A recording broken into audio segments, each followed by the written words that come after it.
AB සමානයි 7.5 cm, BC සමානයි 8.2 cm සහ CA සමානයි 6.9 cm වන ත්‍රිකෝණයේ ABC පරිවෘත්තය නිර්මාණය කරන්න කියලා. පරිවෘත්තයක් අපි නිර්මාණය කරන්නේ ත්‍රිකෝණයකදී. එතකොට මේ ත්‍රිකෝණ ශීර්ෂ තුන හරහා තමයි මේ පරිවෘත්තය යන්නේ. ඔහොම තමයි පරිවෘත්තයක් නිර්මාණය කරන්න ඕන අපි. එතකොට මේකෙදි කරන්න ඕන මතක තියාගන්න පරිවෘත්තයනේ. දැන් අපිට විභාගෙට පරිවෘත්තයයි අන්තර්වෘත්තයයි කියලා දෙකක් එනවා. පරිවෘත්තය නිර්මාණය කරන්නේ අපි පිටතින්. ත්‍රිකෝණයට පිටතින්. අනිත් එක තමයි පයන්නේ මතක තියාගන්න පාද වලින් තමයි නිර්මාණය කරන්නේ. ඒ කියන්නේ මෙන්න මේ අපිට කැමති අපි හිතමුකෝ මේක ABC ත්‍රිකෝණය කියලා. කැමති පාද දෙකකට අපි ලම්බ සමච්ඡේදක අඳිනවා. අඳිනකොට තේරෙයි මොහොම ඇඳලා ඊට පස්සේදී මෙන්න මෙතන අපි කේන්ද්‍රය හොයාගන්නවා. මේ දෙන්න ඡේදනය වෙන තැන තමයි මේ උදේ කේන්ද්‍රය තියෙන්නේ. ඒ කේන්ද්‍රය ඉඳලා මෙන්න මෙතනට හරි මෙතනට හරි අපි අරය අරගෙන කවකට තුර මෙතෙන්ට තියලා දිග මෙහිම අරගෙන ඔන්නෝම වෘත්තය අඳින්න ඕනේ. අපි බලන්න අඳින්න හැටි. මේ තියෙන්නේ මම ත්‍රිකෝණය නිර්මාණය කරගෙන තියෙනවා. දැන් ත්‍රිකෝණය නිර්මාණය කරන්න දන්නවනේ. මේකේ මේ BC දිග 8.2 cm, AB දිග 7.5 cm, CA දිග 6.9 cm වලින් තමයි නිර්මාණය කරගෙන තියෙන්නේ.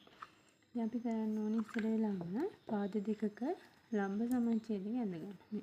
දැන් මෙන්න මේ AB පාදයට මම අදින්න හදන. එතකොට A වල කවකට තුල තියලා ටිකක් දික් කරගෙන මොහොම චාප කෑල්ලක් ගන්නවා. ඒක වෙනස් කරන්නේ නැතුව උඩිනුත් තම චාප කෑල්ලක් ගන්නවා. බලන්න මේ පැත්තේ. ඊට පස්සේ ආයි B වල ඒ කවකට තුල තියලා අර අපි ගහගත්ත මේ චාප කෑල්ල ඡේදනය කරන්න ඕන. ඊට පස්සේ ආයි B වලින් මේ පැත්තේ තියලා උඩින් ගහගත්ත චාප කෑල්ල ඡේදනය කරන්න ඕන. ඡේදනය කරාට පස්සේ අන්නේ දෙන්න මේ ඡේදන ලක්ෂයයි මේ ඡේදන ලක්ෂයයි අහුවෙන අඩුවල තියලා මෙන්න යා කරනවා.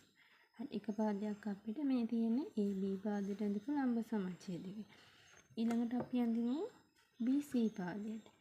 BC පාදයට අදිනකොට B වලින් තියලා යටින් ගැහුවා. ඒකම ඒ දුරම අරන් එහෙම දානවා. ඊට පස්සේ C වලින් තියනවා අග අපි ඡේදනය කරගන්න. හරිද? ඊට පස්සේ ඒ දෙන්න අල්ලලා මෙතනයි මෙතන මල්ලලා හොම හරි. එන්න කියන්නේ. දැන් මෙන්න මේ දෙන්න කැපුණ කොහෙද මෙන්න මෙතන. එයා තමයි වෘත්තයේ කේන්ද්‍රය වෙන්නේ. ඊට පස්සේ මොකද්ද කරන්නේ?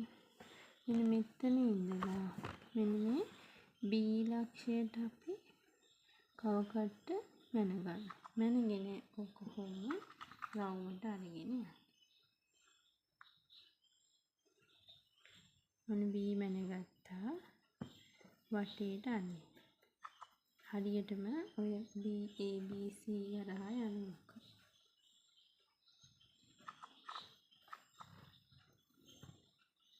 හරිද? මගේ ගියේ නෑ පොඩ්ඩක් එහෙම වෙච්ච හින්දා හරියටම මොනවම යනවා. දැක්කනේ A C B හරහා යනවා. ඕක තමයි පරිවෘත්තය නිර්මාණය කරන විදිහ. ඕක සුළු කෝණීය ත්‍රිකෝණයක මහා කෝණීය ත්‍රිකෝණයක වෙනස් වෙනවා. හරිද?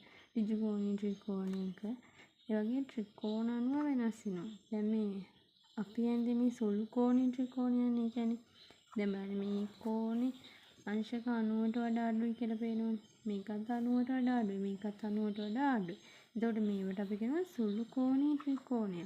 දැන් සුළු කෝණීය ත්‍රිකෝණයක කොහෙද කේන්ද්‍රය තියෙන්නේ? වෘත්තය තුල.